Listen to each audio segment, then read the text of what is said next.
नमस्कार साथियों।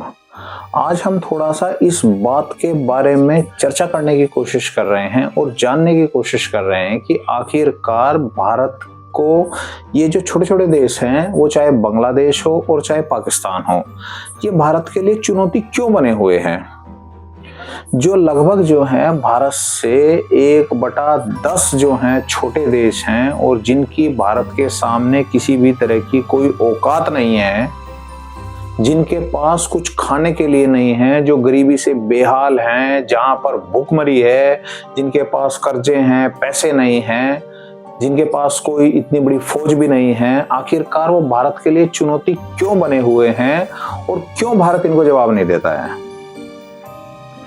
इसमें जो है ये एक सोचने जैसी बात है। और इसमें जो है अगर हम देखें कि भाई आप मतलब लगातार जो है वो बांग्लादेश में इन हिंदुओं के ऊपर जो है वो अत्याचार हो रहे हैं और पाकिस्तान में भी हिंदुओं के ऊपर अत्याचार हो रहे हैं। और इस समय तो जो है बांग्लादेश में ऐसी बुरी स्थिति बन गई है हिंदुओं की कि उनको जो है घर से निकाल कर उनको मारा जा रहा है, उनको जिंदा जलाया जा रहा है। दीपू चंद्र दास जो है वो एक हिंदू लड़का जिसको जो है कट्टरपंथियों ने वो पीट कर जो है उसको अधमरा कर दिया, उसको जिंदा जला दिया। आखिरकार ऐसी वजह क्या है कि प्रधानमंत्री मोदी जो है वो चुपचाप बैठे हुए हैं। अभी 25 दिसंबर की ही घटना देख लो कि जो राष्ट्रपति ट्रंप हैं अमेरिका के, उन्होंने नाइजीरिया में कई सालों से जो है वो लगातार वहां पर ईसाइयों के ऊपर अत्याचार हो रहे थे, उनको मारा जा रहा था। वहां भी कट्टरपंथी हैं, उन कट्टरपंथियों के द्वारा आईएसआई के आतंकवादी हैं नाइजीरिया में, उनके द्वारा जो है वो लगातार जो है वो ईसाइयों के ऊपर हमले हो रहे थे, उनका नरसंहार हो रहा था।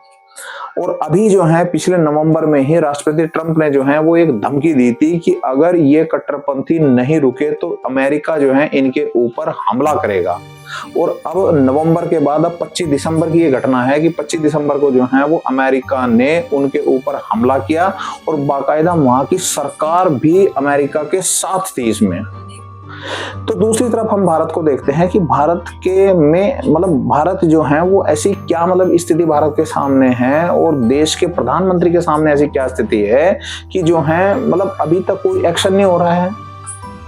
मतलब कमाल की बात यह है कि हजारों लोग जो हैं वो बांग्लादेश में जो हैं वो मौत के घाट उतार दिए गए हैं और उसके बाद भी प्रधानमंत्री मोदी जो हैं वो पूरी तरीके से खामोश बैठे हुए हैं।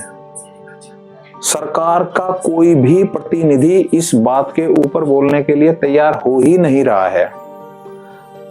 हमारे पास ताकत है, हमारे पास लोग भी हैं, फौज भी है, धन भी है, बल भी है। हमें पता है इसके पीछे जो है वो चीन का हाथ है और चीन जो है पूरी तरीके से शह दे रहा है बांग्लादेश को, और बांग्लादेश को शह के साथ साथ बांग्लादेश को हथियार भी दे रहा है, बांग्लादेश को पैसे भी दे रहा है। इसलिए पैसे दे रहा है कि भारत को जो है किसी भी तरीके से जो उलझाए रखो। ये बात पता भी है, लेकिन आज इस बात को देखना है कि अगर इन सपोलों का, इन सांप का फनों को जो है वो आज नहीं कुचला गया तो आने वाले समय में जो है ये भारत के लिए बहुत बड़ी मुश्किल पैदा कर सकते हैं। और कर सकते नहीं है, ये कर भी रहे हैं। लोग बांग्लादेश की बात कर रहे हैं। हिंदुओं की स्थिति जो है वो बंगाल में आप जाकर देख लीजिए कि हिंदुओं की स्थिति क्या है। बंगाल में इस समय हिंदू डरे हुए हैं। वो तो बंगाल तो भारत के अंदर ही आता है, बांग्लादेश को तो हम छोड़ दीजिए।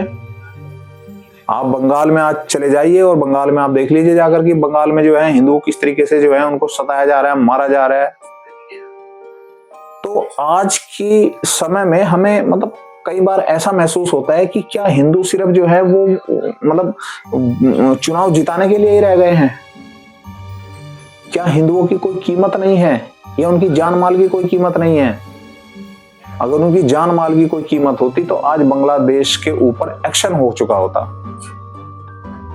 30% बांग्लादेश में हिंदू एक समय हुआ करते थे और ये वही हराम ज्यादा बांग्लादेश है जिसको 1971 में जो है वो भारत के द्वारा ही आजादी दी गई थी। 90,000 पाकिस्तान के सैनिकों को जो है वो सरेंडर करने के लिए भारत ने मजबूर कर दिया था।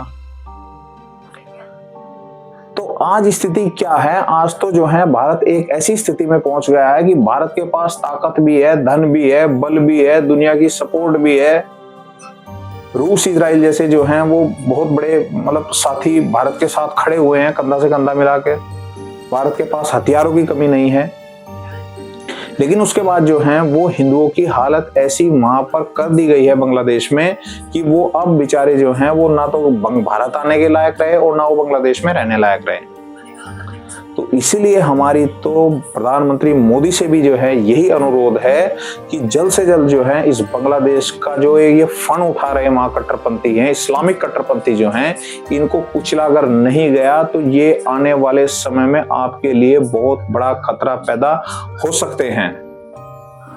और आप देख लो वहां का जो एक कट्टरपंथी है जिसने जो है शेख हसीना की सरकार को गिरवा दिया उस्मान हादी के नाम से, उसने चैलेंज दिया है कि वो जो नॉर्थ ईस्ट है, ये अरुणाचल, मणिपुर और ये जो मेघालय वगैरह जो ये राज्य है, इनको वो बांग्लादेश में मिला लेगा। उन्होंने नक्शा जारी कर दिया है। भारत चुपचाप बैठा हुआ है। तो आज स्थिति बहुत ही खतरनाक स्तर के ऊपर पहुंच गई है। अगर आज एक्शन नहीं हुआ तो ये हमेशा के लिए एक नासूर बन जाएगा। तो इसलिए हमारा जो है अनुरोध है प्रधानमंत्री मोदी से, पूरा देश उनके साथ खड़ा हुआ है। पाकिस्तान के ऊपर जो सिंदूर ऑपरेशन हुआ था उसमें पूरा देश खड़ा हुआ था।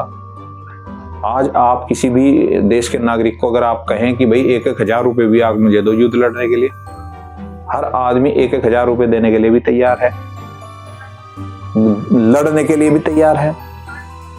तो इसलिए जल्द से जल्द एक्शन जो है वो बांग्लादेश के ऊपर होना चाहिए। और ये गलती रही मोदी जी की, उस समय गलती रही कि जब जो है ये बांग्लादेश में कट्टरपंथियों ने शेख हसीना की सरकार को गिरा दिया था। तो उस समय लगभग 1 हफ्ते तक बांग्लादेश में किसी का भी शासन नहीं था। उस समय इतनी गोल्डन अपॉर्चुनिटी भारत के सामने आई थी कि बांग्लादेश के जो है लगभग 1/3 हिस्से के ऊपर कब्जा किया जा सकता था। वहां कोई प्रधानमंत्री नहीं था उस समय। तो इसीलिए जो है आज ये स्थिति बस हाथ से निकल गई है और हाथ से निकलती भी जा रही है। अगर नहीं एक्शन हुआ तो ये स्थितियां जो है घातक साबित हो सकती हैं। धन्यवाद।